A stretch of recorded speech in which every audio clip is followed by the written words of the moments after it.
sa aming pinakamamahal na presidente ng General de Jesus College, Dr. Noemi A. Villanueva, sa aming Vice Presidents, Dr. Magno, Mr. Messina, at Mr. Rojas.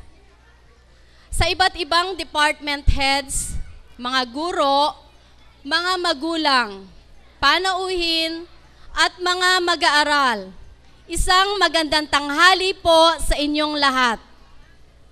Sa ganitong mga panahon, madarama na natin ang malamig na simoy ng hangin.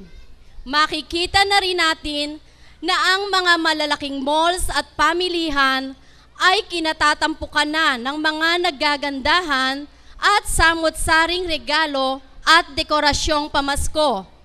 Ang mga lansangan ay buhay na buhay sa mga kumukuti-kutitap na mga ilaw. Gayon din, ang mga ninong at ninang ay aligagana rin sa pagpili at pag-iipon ng mga ibibigay sa kanilang mga inaanak. At ang bawat pamilya ay abala rin sa pag-iisip para sa Noche Buena. Sadyang ang Pasko ay nalalapit na. Ito ang mga sandali kung saan ang bawat tao, bata man o matanda, mayaman man o mahirap, ay sabik at may kakaibang kaligayahang nararamdaman sa tuwing sasapit ang Kapaskuhan.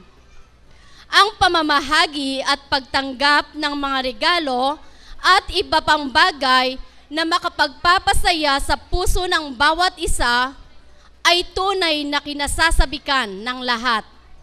Subalit, ating pakaisipin na hindi nasasalamin ang Pasko sa mga hamon, hotdog, tsokolate, regalo na mayroon tayo. Hindi mahalaga ang mga material na bagay, kundi ito ay ang sandali kung saan dapat nating gunitain ang ating mahal na Panginoon na isinilang upang tayo ay iligtas sa kapahamakan at sa ating mga kasalanan.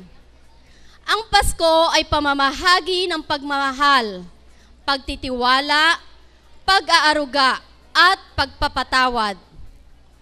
Tulad nga ang ating paksa na Joy to the world, our Savior is born.